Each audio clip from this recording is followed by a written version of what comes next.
परमेश्वर भगवान गोपाल कृष्ण त्याला समजून सांगतात, गोपिकांना वियोग दिल्यामुळे त्यांच्या अंतःकरणातलं जे प्रेम आहे माझ्या प्रती ते वाढणार आहे. यदा कदाचित अशामध्ये गोपिकांचा प्राण जर गेला तर गोपिकांना मोक्ष मिळणार आहे, मुक्ती मिळणार आहे. हे त्यांच्यासाठी नितांत चांगलं आहे, ते भल्याचं आहे असं भगवंत सांगतात. हा सगळा निरोप समारंभ पार पडला. वसुदेवानं ठरवलं परब्रह्म परमेश्वर भगवान गोपाल कृष्णाला शाळेमध्ये टाकावं लागेल. मुलगा मोठा बघा, जीवनाच्या शाळेमध्ये भगवंत अगोदर शिकलेले आहेत. प्रत्यक्षात जे ज्ञान आहे त्याला म्हणतात ते शिकण्यासाठी भगवंताला सांदीपाणीच्या आश्रमामध्ये पाठवले. हिंदू धर्माची पद्धत आहे मुलाला आश्रमात पाठवायचे शिकवण्यासाठी. मुंडन केलेलं आहे भगवंताचं, चांगलं गळ्यात घातलेलं आहे, भगवे वस्त्र अंगावर दिलेले आहे आणि घरीच आपल्या घरीच भिक्षा मागायला सांगितलेली आहे. प्रत्यक्षात भगवान गोपाल कृष्णानं हातामध्ये गोळी घेतली. माय बाबा आम्हाला लाज वाटायची काय कारण आहे, त्या देवाचे बाईक आहोत ना आम्ही, हरकत काय अडचण. बलरामदाला भगवंताने भिक्षा मागितली आणि सांदीपाणीच्या आश्रमामध्ये भगवंताची रवानगी केली. तिथे भगवंताला सुदामा नावाचा मित्र मिळाला, जो अभ्यास इतर विद्यार्थी करत होते. महिन्यामध्ये भगवंत एका दिवसात करते. ज्या विद्यार्थ्यांना 1 वर्ष लागायचं भगवंतांना एका महिन्यामध्ये संपूर्ण टाकायचं तो अभ्यास. अशा प्रकारे भगवंताने लवकर लवकर सगळ्या विद्या अवगत केलेल्या आहेत. सांदीपाणी ऋषी, या ऋषीचा पुत्र जो होता तो यमलोकामध्ये गेलेला होता. अचानक पाण्यात बुडून मरण पावलेल्या पुत्रासाठी गुरुमाता सांदीपाणीची पत्नी दुःखीत होती. भगवंताने विचारलं गुरुजींना, मी काय तुम्हाला दक्षिणा देऊ, गुरुदक्षिणा. म्हटले तुम्हाला जे द्यायचं ते द्या. नाही म्हणले सांगा. देवा भगवंता तुझ्याकडून काय दक्षिणा घेऊ, तुझी सेवा घडली, तुम्ही आमच्या पर्णकुटीमध्ये आलात, राजाचे राजकुमार तुम्ही, प्रत्यक्षात भगवंत तुम्ही, आणि इथे आमची सेवा घेतली, हेच आमच्यावरती खूप उपकार झाले. नाही पण तरी गुरुदक्षिणा मागा. सांदीपाणीच्या पत्नीने सांगितलं माझ्या मुलाला पाहावं वाटतं. भगवंत म्हणाले ठीक आहे, तुमचा मुलगा तुम्हाला आई म्हणून म्हणेल, तुमच्या गळ्यात पडेल, पण परत त्याला जावं लागेल, त्याचं आयुष्य तितकंच होतं. भगवंत गेले वरुण देवतेकडे. तिकडून वरुण देवतेला सांगितलं मी मुलगा आणला बरोबर, पण माझ्याकडे नाही, तू यमलोकामध्ये आहे.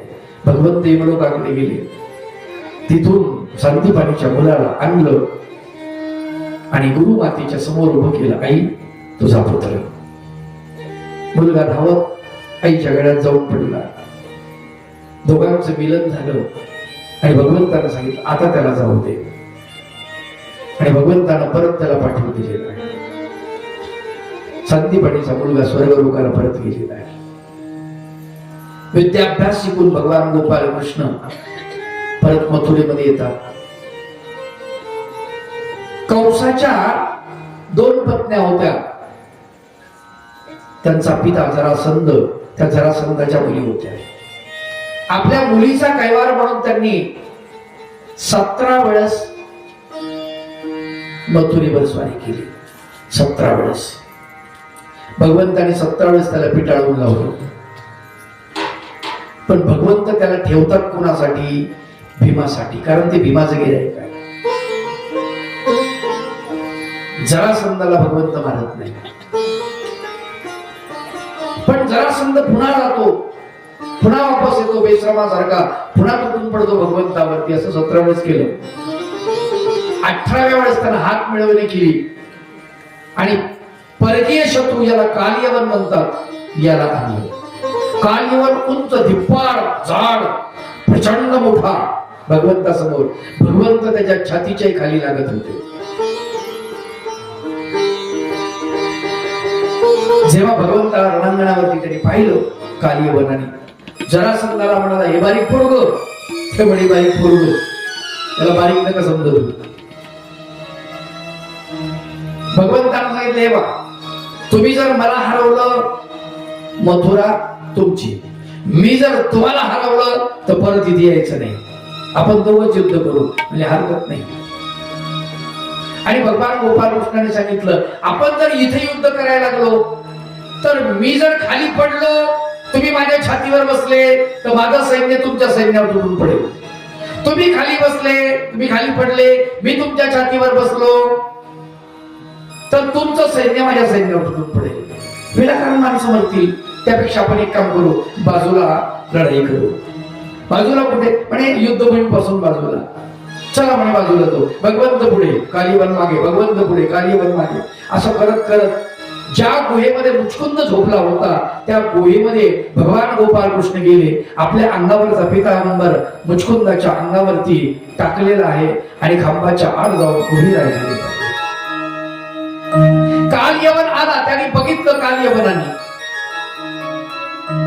पितांबर दिसतो आहे. म्हटलं इथं झोपलास काय? गवळ्याच्या काट्यात लात मारली मुचकुंदाला, उठत नाही. पण अंगावरचं ते उत्तरीय वस्त्र असं ओढलं जोरामध्ये, जसं ओढलं मुचकुंद जागा झाला. मुचकुंदाने डोळे उघडले, डोळे उघडल्या उघडल्या त्यांनी कालियवनाकडे पाहिलं. पाहिल्या पाहिल्या जागेवर बसबसा कालियवन. कारण मुचकुंदाला वर दिलेला होता महादेवाने त्रेतायुगामध्ये. देवलोकाकडून मुचकुंद राजा लढलेला होता, खूप थकून गेला लढाई झाल्यानंतर, दानवांना हरवलं होतं आणि त्यावेळेला महादेव त्याला म्हणले तुला काय पाहिजे ते माग. यांनी सांगितलं मला फक्त झोप पाहिजे, काहीच नाही, झोपीतून मला कोणी उठवता कामा नाही, म्हणजे कोणीच उठवणार नाही. जो उठवेल तुला झोपीतून तो तात्काळ भस्मसात होईल म्हणले, आणि त्यानंतर तुला भगवंताचं दर्शन होईल. हा वर त्याला दिलेला भगवंताला माहित होता. भगवंत म्हणले आपण कशाला मारायचं विनाकारण, पाहुणा आहे, पाहुण्याच्या हाताला मारू. आला ना साप पकडणारा जबरदस्तीनं पाहुणा, सर्पमित्रेनं, मग घरात साप निघाला, सर्पमित्र आलाय अचानक, काय म्हणले याच्या हाताला. काळ यवनाला त्याच्या तावडीमध्ये नेलं आणि काळ यवन उभ्या पेटला. टायरची गरज नाही, पेट्रोलची गरज नाही, माणसाची गरज नाही, शिकाडी धरायचं काम नाही, काड्याची डब्बी नाही, काहीच नाही. राख जाग्यावर. लक्षात घ्या, कोणाला कुठं मारायचं हे भगवंताला बरोबर माहिती आहे. अशा प्रकारे भगवंताची खेळक्रीडा सुरू आहे त्या मथुरेमध्ये. पण असे सारखे संकट येतात, भगवंत विचार करतात की हे काही बरोबर नाहीये संकट. म्हटले आपण काय करायला पाहिजे. मीटिंग बसली म्हणजे कुठंतरी आपण असं शोधलं पाहिजे आणि त्या ठिकाणी आपली राजधानी चालवली पाहिजे. आणि पहिल्यांदा राजधानी सगळ्या परिवारासहित, राजपरिवारासहित, अधिक प्रजेसोबत सुद्धा ही राजधानी इथून निघालेली आहे. आणि द्वारका म्हणजे आजचं जे मथुरा नगरी आहे आणि द्वारका आहे याचं अंतर कमीत कमी 750 किलोमीटरचं आहे. 750. जे द्वारका बेट आहे त्या बेटाचं वर्णन करताना कवी नरेंद्र व्यास महानुभाव पंथाचे कवी सुंदर वर्णन केलेलं आहे त्यांनी. म्हणले देवाची दादुलेपणाचा उभारा, परब्रह्म परमेश्वर भगवान गोपाल कृष्णाच्या दादुलेपणाचा म्हणजे मोठेपणाचा जो उभारा आहे, ताकद आहे, शक्ती आहे, प्रकाश आहे, सामर्थ्य आहे, कसं आहे म्हटले. नसाहेची साता सागरा, साता समुद्राला सहन झाला नाही म्हटले ते भगवंताचे ते सामर्थ्य. भेनवो सरोणी मागारा दिधली द्वारावती.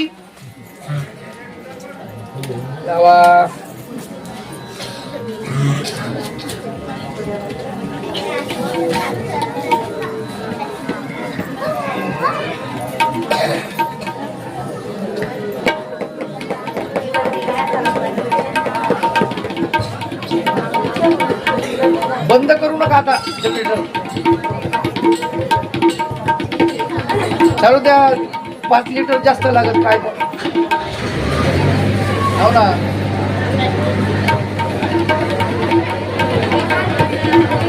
लाईट आली का?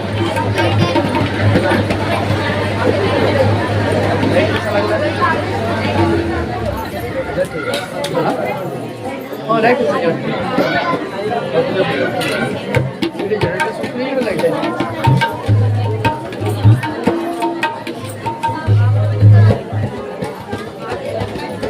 मला बंद नाही पडलं पाहिजे ना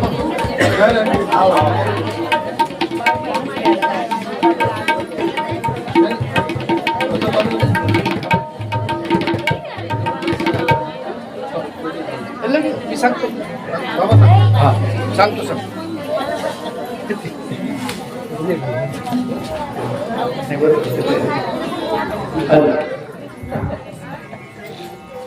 सांगतो मी बरोबर सांगतो.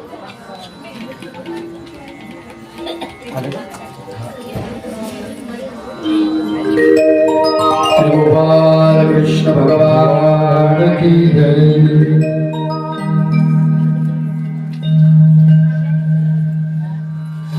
समुद्राला जागा दिलेली आहे. समुद्र मागे सरला, घाबरला भगवंताच्या सामर्थ्याला आणि बेट करून दिलं. त्या बेटावरती भगवंताला विश्वकर्म्याला सांगितलं आणि द्वारकेची रचना केली. राजा उग्रसेन थकलेला होता. आता इथे राजधानी सहित सगळा परिवार आलेला आहे आणि सगळी प्रजा आलेली आहे. गोकुळचे नंदबाबा वगैरे वगैरे सगळेच आलेले आहेत द्वारकेमध्ये. आणि या द्वारकेमध्ये रात्री आणलेले आहे. रात्री फार सुंदर वर्णन करतात ग्रंथकार. या ग्रंथात वर्णन केलेलं आहे. सागरी रचोणी द्वारका विभावरी निद्रिस्त नेले जनानंद मातृपितरी. झोपीमध्ये गेलेले. सागरी रचोणी द्वारका विभा आवरी. विभा म्हणजे प्रकाश. प्रकाशाला आवरणारी जी रात्र आहे त्या रात्रीमध्ये गेले सगळे. झोपीमध्ये सगळे झोपीत.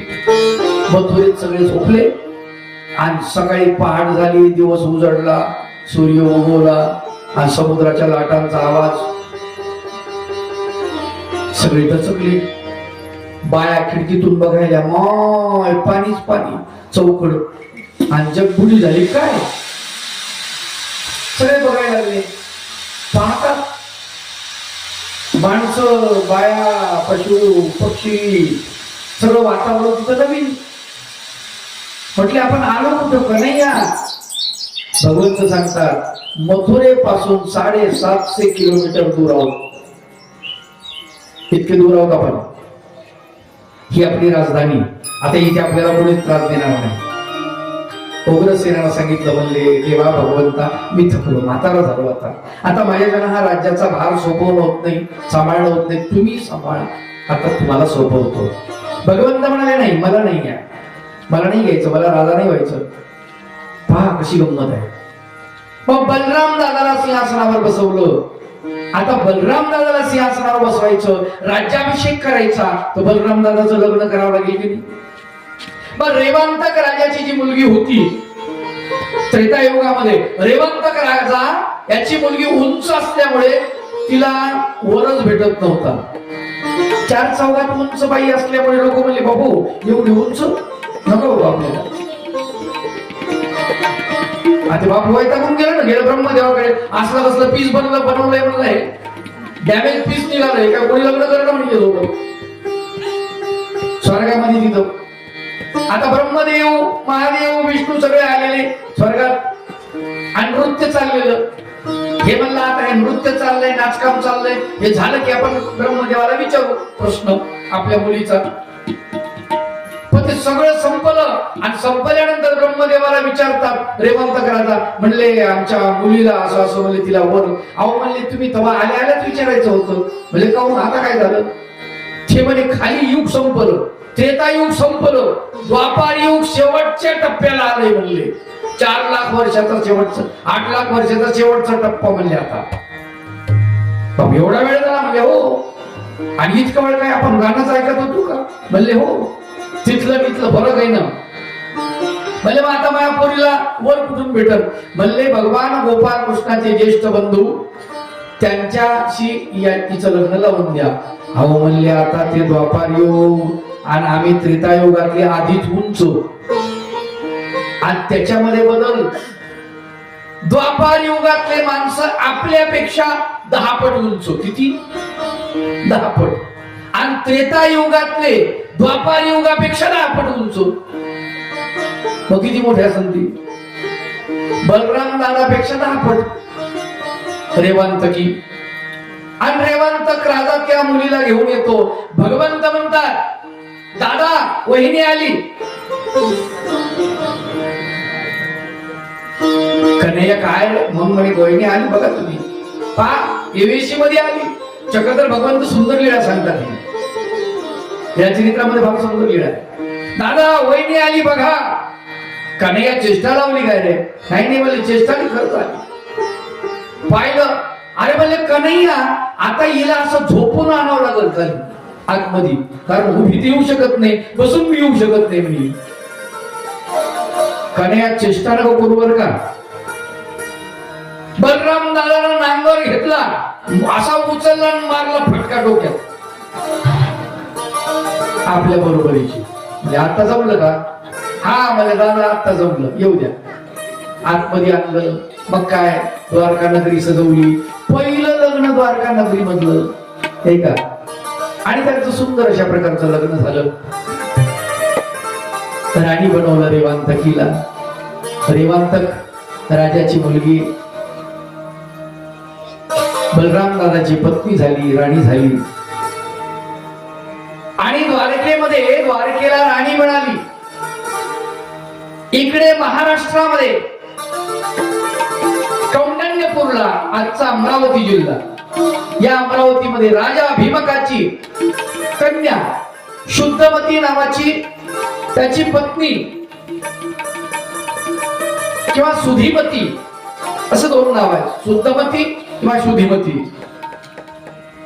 भीमकाच्या पत्नीचं नाव, रुक्मिणीच्या आईचं नाव. रुक्मिणीला 4 भाऊ आहेत. रुक्मरतो रुक्मगर्जो रुक्मबाहू रणंतर रुक्मबाहू रुक्मरथ रुक्मगज आणि रुक्मिया असे 4 भाऊ. आणि सत्शील अशी 5वी कन्या जिचं नाव रुक्मिणी. ही उपवर झाली, भीमकाच्या मांडीवर बसली. भीमकाच्या लक्षात आलं आपली कन्या उपवर झालेली आहे, हिचं लग्न लावायला पाहिजे. मग देशोदेशीच्या राजांना निमंत्रण द्यायचं आहे, पण अगोदर आपल्या कन्येला विचारू काय करायचं. अगोदर पिता विचार करतो की कुणाला मुलगी द्यायची बघायचं. कल्याण कीर्ती नावाचा भाट बोलवला आणि तो वर्णन करतोय.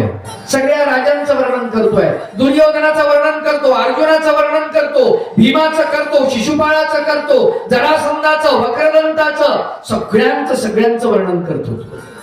पृथ्वीवरच्या सगळ्या राजांचं वर्णन करतो, स्वर्गातल्या देवलोकांचं वर्णन करतो. आणि सरते शेवटी सगळ्यात शेवटी भगवान गोपाळ कृष्णाचं वर्णन. द्वारकेमध्ये जो राजा नाही पण सगळी सत्ता ज्याच्या हातामध्ये आहे, सगळं मोठा बंधू सुद्धा ज्याचं ऐकतो, ज्याला सल्ला विचारतो, राजा असून सुद्धा तो भगवान गोपाळ कृष्ण. म्हणजे त्याचं लग्न झालेलं नाही. भगवंताचं नाव ऐकलं रुक्मिणीने आणि रुक्मिणीला वेद संचरला. काय संचरला? वेद. आणि मग रुक्मिणीला वेद संचरल्यानंतर रुक्मिणी विचार करते मनामध्ये की बस आपल्याला हाच पती आता निवडायचा आहे. निवडला तिने मनामध्ये. भीमक राजाच्या नजरेतून ही गोष्ट सुटली नाही. त्याच्या लक्षात आलं ठीक आहे, कृष्ण भगवंताला तिने मनानं वरलेला आहे, हरकत नाही. पण मनामध्येच ज्येष्ठ पुत्र त्याचं नाव रुक्मे यानं सांगितलं नाही, त्याला द्यायचे नाही, तो चोट्टा आहे, कुळघातकी आहे, मामाला मारलं, त्याचं काय खरं आहे. कोणी म्हणते यशोदेचा, कोणी म्हणते देवकीचा. मायबापाचा पत्ता नाही, निश्चित नाही, असं त्यांनी बोलायला सुरुवात केली रुक्मिणी. खर तर रुक्मिणीला प्रचंड राग आला, पण भाऊ काय करावं हे का. आणि म्हणे शिशुपाळाला द्यायची. आमची बहीण शिशुपाळाला शूरवीर आहे, स्वतंत्र आहे. भीमक राजा काही बोलू शकला नाही. पण रुक्मिणीच्या अंतःकरणामध्ये मात्र कालवा कालव सुरू झाली. रुक्मिणीने विचार केला, थांबा मी सांगतो तेव्हा चालला. रुक्मिणीने विचार केला, आता आपण गप बसून चालणार नाही. भगवंताला निरोप द्यावा म्हणून तिनं पत्र लिहिलं आणि सुदेव ब्राह्मणाला ते पत्र. सुदेव ब्राह्मण तिचे गुरु आणि पिता दोन्ही सारखेच असतात म्हणून सुदेव ब्राह्मणाला ते पत्र दिलेलं आहे. आणि दिल्यानंतर सांगितलं की तुम्ही हे भगवान गोपाल कृष्णाला माझं पत्र नेऊन द्या. काय लिहिलं असेल त्या पत्रामध्ये, नाही कमाल आहे की नाही. तुम्हाला सांगतो, जगामधलं हे पहिलं लव्ह लेटर असेल. इंग्रजीत सांगतो, पहिलं लव्ह लेटर. पण कसं असेल, काय पावित्र्य असेल त्याच्यामध्ये. कृष्णा भगवंता, तुम्ही जर आला नाही तर माझा प्राण निघून जाईल. मी मनानं तुम्हाला वरलेला आहे. मी भारतीय नारी आहे आणि भारतीय नारीने एकदा एका पुरुषाला वरल्यानंतर पुन्हा दुसऱ्या पुरुषाला ती वरत नाही. न वरी शब्दाचा अर्थ काय माहिती? न वरी म्हणजे आता पुन्हा कुणाला वरणार नाही. न वरी कुणाला वरणार नाही. आता एकदा वरण झालेलं तिचं. न वरा म्हणजे आता पुन्हा दुसऱ्या कुणाला ती तो वरणार नाही. शब्द फार सुंदर आहेत पहा. त्या शब्दामध्ये त्याचे अर्थ दडलेले आहेत. सुदेव ब्राह्मण गेलेला आहे. भगवंताचे गुण वर्णन तिने त्या राजसभेमध्ये ऐकलेले आहेत. आणि राजसभेमध्ये गुण वर्णन ऐकलेले. गुण ऐकताच भगवंताचे रुक्मिणी अंतःकरण भगवंताला देऊन बसली. गुण सुन के ही घायल हुई रुक्मिणी. गुण सुन के ही घायल हुई रुक्मिणी. उसके कर्मों पे घायल हुई रुक्मिणी. उसके कर्मों पे घायल हुई रुक्मिणी. ध्यान उसका लगा कृष्ण की चरण में. ध्यान उसका लगा कृष्ण की चरण में. कृष्ण के लिए पागल हुई रुक्मिणी. कृष्ण के लिए पागल हुई रुक्मिणी. कृष्ण के लिए पागल हुई रुक्मिणी. सारे भारत के युवराज आने लगे. मन ही मन में खुशी को बिठाने लगे. जिसका था इंतजार उसने ही दे रखी. जिसका था इंतजार उसने ही दे रखी. रुक्मिणी के आज जलने लगे. रुक्मिणी के आज जलने लगे. रुक्मिणी के आज जलने लगे. एक खतवारी का द्विज के हाथों दिया. हाल दिल का उसी ने बया कर दिया. हाल दिल का उसी ने बया कर दिया. जैसे ही खत पड़ा दौड़े भगवन चले. जैसे ही खत पड़ा दौड़े भगवन चले. पीछे नारायण आगे कुछ कर दिया. पीछे नारायण आगे कुछ कर दिया. रुक्मिणी की खुशी का ठिकाना नहीं. अब तो साधन न आने का कारण नहीं. पद्म होने लगे उदासी के पल. पद्म होने लगे उदासी के पल. उसके मिलन में अब तो अंतर नहीं. उसके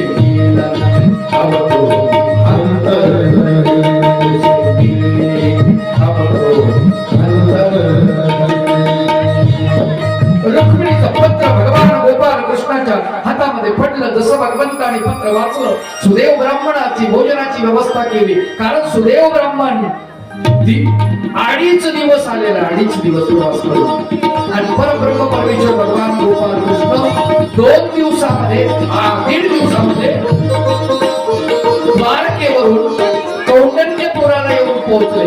36 तासाचा उल्लेख आहे, 36 तास लीळा चरित्रामध्ये वर्णन आलेलं आहे. सर्वज्ञ श्री चक्रधर प्रभू सांगतात 36 तासामध्ये परब्रह्म परमेश्वर भगवान गोपाल कृष्ण द्वारकेवरून कौंडण्यपुरला येऊन पोहोचले. भगवंताच्या सोबत सात्यकी बलरामदादा सर्व सैन्य आलेलं आहे. भगवंताचा नारायणी सैन्य येऊन पोहोचली आणि कौंडण्यपुराला अंबिकेच्या मंदिराच्या जवळपास भगवंताचा जानोसा पडला. जानोसा माहितीये, कुणाला माहितीये जानोसा? जानोसा शब्द माहितीये? नवरदेवाचं येतात ना, आणि नवरदेव लग्न लागण्याच्या अगोदर ज्या ठिकाणी ठेवल्या जातं, ज्या घरामध्ये किंवा ज्या ओसरीमध्ये, त्याला जानोसा म्हणतात. भगवंताचा जानोसा पडला, तंबू लागलेले आहे, आणि त्या ठिकाणी भगवंत आले अशी वार्ता कळली, वाऱ्यासारखी पसरली कौंडण्यपूर मध्ये. रुक्मिया, शिशुपाळ, जरासंध, वक्रदंत, दुर्योधन, दुशासन, कर्ण सगळेच म्हणायला लागले, याला कुणी बोलवलं, याला कुणी बोलवलं. अरे बाबा, जिला त्याच्यासोबत लग्न करायचे तिनंच बोलवलं. ह्याला का लक्षात? बाकीच्यांना राजांनी बोलवलं होतं, शिपायांनी बोलवलं होतं, बामणाला अक्षता दिल्या, पत्रिका दिल्या, नाही का? पण भगवंताला प्रत्यक्षात निरोप कुणाचा होता? रुक्मिणीचा. सुदैव ब्राह्मणाला घरी, आणि आल्यानंतर तो म्हणतो, ताई साहेब भगवंत येत आहेत, येऊन पोहोचले, माझ्या सोबतच आले जवळजवळ. बघा, रुक्मिणीनं भगवंताला पाहिलं नाही, कसे आहे बघितलंय का? नाही. मोबाईलवर चेहरा पाहिला नाही, मोबाईलच नव्हता. आता मोबाईलवर चेहरा पाहून आपण बसतो, कारण फोटो पाहिल्यानंतर चेहऱ्यावर असणारे सगळे डाग गायब होतात. लक्षात घ्या, एका ठिकाणी लग्न झालं नुकतंच, आणि पोरगी सासरी आली, आणि नवरदेव सकाळी उठलं. उठल्यानंतर ते नवरीने त्याला चहा आणला, म्हणे उठा, आहो उठा, आहो आहो. आता पहिल्या दिवशी 8 दिवस महिनाभर आहो आहो चालतं, मग नंतर उठा, आवाजात आपण बदल होतो. आहो उठा, चहा घ्या. उठलो, यानं पाहिलं हातात कप बशी, डोळे चोळले, बघितलं समोर एवढं सगळं, कोण आहे? म्हणे, अहो मी तुमची अर्धांगिनी. अर्धांगिनी? आणि काल तर वेगळीच दिसत होती, आता वेगळीच आहे. ते म्हणे, थांबा आंघोळ करते, ब्युटी पार्लर मध्ये जाऊन येते, मग बरोबर दिसणार. एवढा फरक असतो. रुक्मिणीनं बघितलं नाही भगवान गोपाल कृष्णाला, कसे पाहिलं नाही, मनानं वरलं एकदा पक्क, पण वाटतं ना, कुतूहल वाटतं ना माणसाला.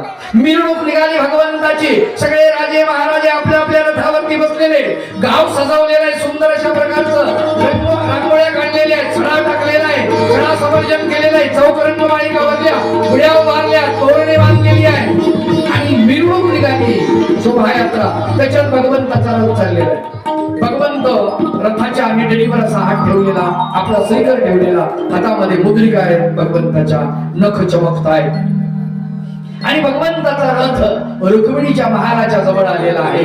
आणि रुक्मिणीने आपल्या दासीला सांगितलं, भाव कळना नावाची दासी आहे.